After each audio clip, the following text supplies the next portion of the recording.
Welcome back to the Tool Cribs. Today I was thinking about the Leatherman Garage and some of the things that they could look to implement into future models. And so on the table I had the first two editions of the Leatherman Garage. The first one was the Mr. Crunch, and the second one was the Leatherman Dark Side. The Dark Side is a really great tool.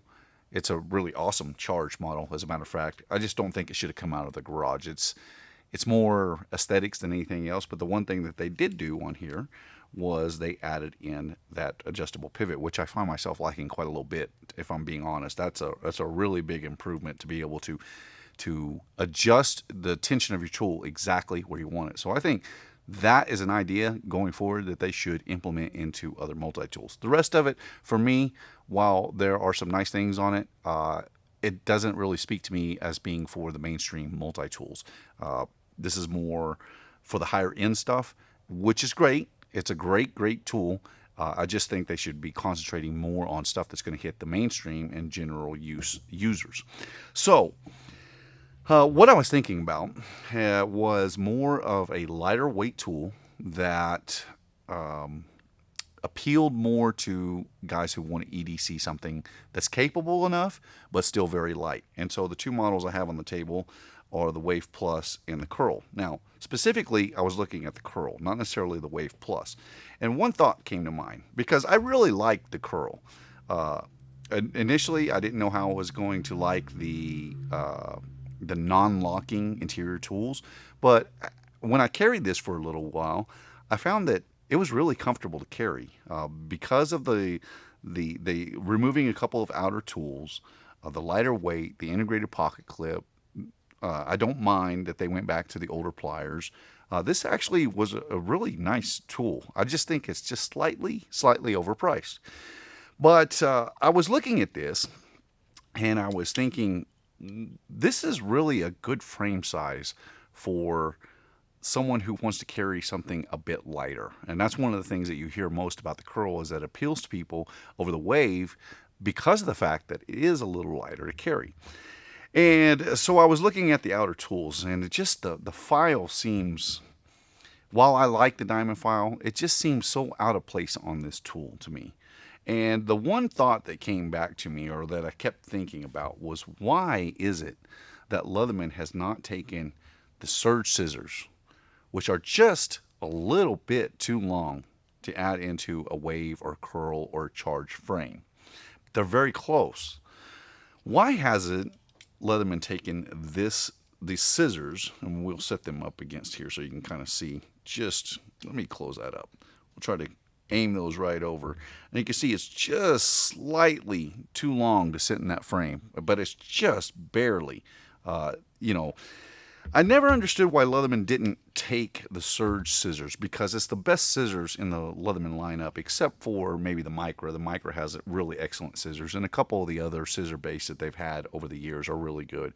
But as far as their plier-based multi-tools, the Surge is definitely the best scissor that they've ever put into a multi-tool. And my thought was how great the Curl would be as uh, more of a white collar carry as opposed to a blue collar carry if it had a pair of scissors, the knife blade, and maybe I'm still thinking about it. What might be best for the interior tools of this one? I do like the fact that it has uh, the driver, and I doubt that they're ever going to get rid of their combination can opener. The last thing it has in here is the scissors, and if I can get those out. So the scissors are on the interior of this tool. Now, granted, the Wave, Charge, Curl scissors are not terrible. They're just a little cumbersome to get to. And if they had outside accessible scissors and maybe switch this out for something like the Wingman package opener, or there's several other things that they could do. I also think that the awl in a more urban EDC might be a little out of place. And so I'm sure that there are many thoughts out there on what two tools they could attach or interchange with these two tools, as well as adding a pair of outside scissors to this platform.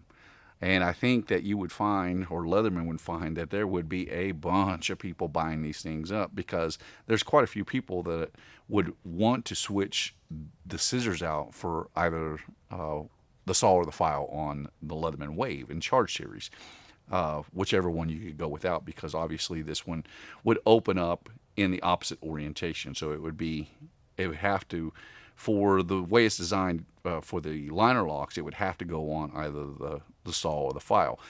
Most people would probably want to take out the serrated blade. And that's something I also think that they should do with the Wave platform. If they made this so that you could remove the serrated blade in favor of that, I think a lot more people, that would appeal to a lot more people, I think in general, than that particular blade. But it's just dawned on me. Well, it's a thought I've had for a while, but I can't imagine why Leatherman hasn't gone and done this. Why they haven't downsized the scissor design that comes in the Surge to put into this particular tool.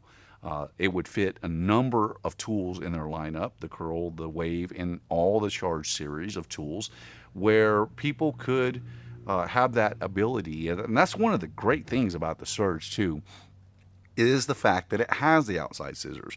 Now, the reason it does is because obviously they get away with, they gain a slot basically because of the integrated T-shank adapter where you can switch out the file or the saw for this in the Surge, and so that's why they put them on the outside.